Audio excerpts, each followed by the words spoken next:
দর্শক, এই মুহূর্তে আছি আপনাদেরকে যদি জানিয়ে রাখি যে নোয়াখালী জেলা শহর সোনাপুরের যে বাস টার্মিনালটি রয়েছে সেই বাস টার্মিনালে পবিত্র ঈদুল আজহাকে সামনে রেখে এক বিশাল কোরবানির গরু ছাগলের হাট অনুষ্ঠিত হয়েছে। দর্শক, আমি যদি জানিয়ে রাখি যে চক বাজারটি অনুষ্ঠিত হয়েছে, এখানে প্রচন্ড ক্রেতা এবং বিক্রেতার উপস্থিতি আমরা দেখতে পাচ্ছি। এই মুহূর্তে আপনাদেরকে সরাসরি সবুজ টিভি চ্যানেলের ক্যামেরার ফ্রেমে আপনাদেরকে দেখানোর চেষ্টা করছি। আপনারা আমার সঙ্গেই থাকুন। দর্শক, আপনার জি আমাদের কত টাকা দিয়ে ক্রয় করছেন এটা? ৮১,৫০০। হ্যাঁ, ৮১,৫০০। ৮১,৫০০ টাকা দিয়ে কিনছেন না? ধন্যবাদ। আপনারা হাসিলটা কেমন নিচ্ছেন? সরকারি যে অত্যন্ত যেহেতু এটা বহুল পরিচিত আমাদের সোনাপুর বাজার নাম করা এবং আমাদের অধ্যুষিত এই অঞ্চলে অত্যন্ত নাম করা বাজারের ক্ষেত্রে এই ক্রেতাদের সুবিধার্থে আমরা সাশ্রয় মূল্যে ছেড়ে দিচ্ছি হাসিলটা। আচ্ছা আচ্ছা, ধন্যবাদ ধন্যবাদ। আরেকটা গরু বিক্রি হয়েছে ভাই, এটা কি কিনে নিছে? কত টাকা দিয়ে নিছেন? ১,৫৬,০০০। ১,৫৬,০০০ টাকা দিয়ে এই গরুটি এই মুহূর্তে সোনাপুর যে গরু বাজারটি রয়েছে সেখান থেকে তারা করেছেন। প্রিয় দর্শক, এটা কত দিয়ে নিছেন ভাই? আমরা কিনে নাই, আমরা কিনে কে কিনছে? আমি বিক্রি করছি। কত বিক্রি করছেন? আমি ৯৮,০০০ টাকা বিক্রি করছি।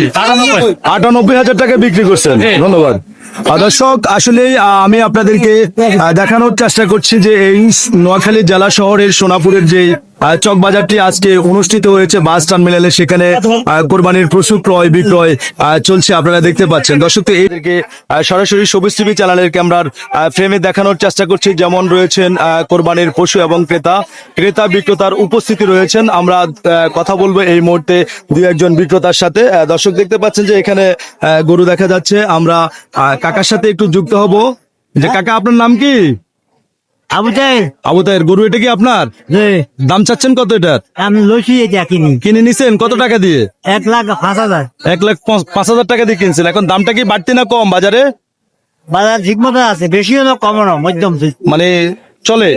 হ্যাঁ। আচ্ছা, নিয়ম মতো বাজার আছে, দাম বাড়তিও নিচ্ছে না কমও নিচ্ছে না। আচ্ছা, কিনে তো আপনি সন্তুষ্ট হয়েছেন নাকি? ইনশাআল্লাহ। ধন্যবাদ। দর্শক, আমরা একজন ক্রেতার সাথে কথা বলেছি। তিনি আমাদেরকে এমনটাই জানিয়েছেন যে সুন্দরভাবে বাজার চলমান রয়েছে।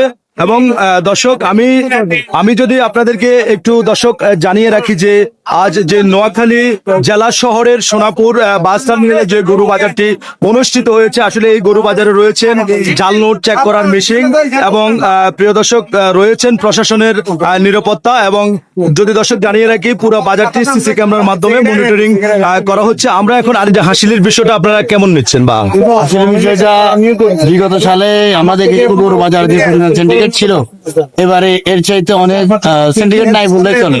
আমরা আমাদের যে ক্রেতারা আছে তাদের দাবি দাবা এবং তাদের অবস্থার উপর বিবেচনা করে আমরা যতটুকু পারছি করে আমরা হাসিল করতেছি। ধন্যবাদ। ধন্যবাদ। দর্শক, আমরা কথা বলেছি সোনাপুর জেলা শহরে যে বাস টার্মিনালে কোরবানির পশুর হাটটি অনুষ্ঠিত হয়েছে, সেটিতে তারা আমাদেরকে বারবার জানাচ্ছে যে হাসিলটা সীমিত নিচ্ছেন। আমরা এদিকে আরেকটা দেখতে পেলাম যে একটা গরু, বিশাল একটি বড় গরু, আসলে যত সম্ভব তারা ক্রয় করেছেন। এটা কি আপনারা কিনছেন? কত টাকা দিয়ে কিনছেন ভাইয়া? ১,২০,০০০ না? ১,২০,০০০ টাকা দিয়ে এই গরুটি এই মুহূর্তে এই বাজার থেকে ক্রয় করেছে। তো দর্শক পাচ্ছেন, দেশি গরুর সংখ্যাটাই আমরা আপনাদেরকে বেশি দেখানোর চেষ্টা করছি। সবগুলোই কিন্তু কোরবানির যে পশুগুলো বাজারজাত করার জন্য বিক্রেতারা এনেছেন, বেশিরভাগই দেশি গরু। এখানে আমি আপনাদেরকে দেখানোর চেষ্টা করছি, ক্রেতা এবং বিক্রেতার উপস্থিতি রয়েছেন। প্রিয় দর্শক, আমরা এখন কথা বলবো এখানে দুটি যে গরু দেখছি সেই গরুর বিক্রেতার সাথে আমরা একটু কথা বলার চেষ্টা করবো। ভাই, আপনার নাম? আমার নাম মোহাম্মদ শাহাবুদ্দিন। শাহাবুদ্দিন ভাই, আপনার এই যে দুইটা গরু, এটা আপনার না? এটা গরু, এটা আমার লালটা আপনার। আচ্ছা, এটার দাম চাচ্ছেন কত? এটার দাম হচ্ছে ১,৬০,০০০। ১,৬০,০০০। কত মন হবে? আনুমানিক ৩.৫ মণ। ৩.৫ মন হবে। ১,৬০,০০০ চাইছেন, ক্রেতারা কত বলতেছে? ৪০ পর্যন্ত। ১,৪০,০০০। কত হলে বিক্রি করবেন? ৫০ উপরে যাবে। ৫০ হলে বিক্রি করবেন। আচ্ছা, ধন্যবাদ। দর্শক, দেখতে পাচ্ছেন এই গরুটি ১,৫০,০০০ টাকা হলে তিনি বিক্রি করবেন। এবং আশপাশের চিত্রটি আমি আপনাদেরকে এই মুহূর্তে দেখানোর চেষ্টা করছি সরাসরি সবুজ টিভি চ্যানেলের ক্যামেরার ফ্রেমে। দেশ এবং প্রবাস থেকে যে যেখান থেকে দেখছেন, আপনারা আমার সঙ্গেই থাকুন। কিনে নিচ্ছেন কত টাকা দিয়ে কিনছেন? ৬৫,০০০ টাকা দিয়ে কিনছেন না? কত মন টাকা দিয়ে মাত্র কোরবানির এই পশুটি ক্রয় করেছেন সোনাপুর যে চক বাজারটি রয়েছে সেখান থেকে? দর্শক আসলে বাজার জুড়ে ক্রেতা এবং বিক্রেতার উপস্থিতি আমি আপনাদেরকে দেখানোর চেষ্টা করছি, আপনারা আমার সঙ্গে থাকুন। আপনার সাথে কি একটু কথা বলা যাবে? আপনি কি কোরবানির পশু ক্রয় করার জন্য আসছেন নাকি? না, বিক্রি করার জন্য। বিক্রি করার জন্য আসছেন। আপনার গরু কোনগুলা? এই যে এগুলা না? দাম উঠছে কেমন বাজারে? হয়নি। মানে খরচের সাথে আপনার বেচার সাথে কোনো মিল পাচ্ছেন না, এই কারণে এখনো ছাড়তে পারেন নাই। আচ্ছা, এটা তো আপনার পালা গরু। আচ্ছা আচ্ছা, ধন্যবাদ। দর্শক আসলে সোনাপুর চকবাজার অনেক ক্রেতাই আমাদেরকে বলছেন যে তাদের খরচের সাথে গরুর বিক্রেতার সাথে কোনো মিল পাচ্ছেন না, এই কারণে এখন পর্যন্ত তারা কিন্তু গরুগুলো ছাড়ছেন না। দর্শক, এই ছিল আমার কাছে নোয়াখালী জেলা শহর সোনাপুর বাস টার্মিনালের যে কোরবানির পশুর হাটটি রয়েছে সেখান থেকে সর্বশেষ আপডেট খবর।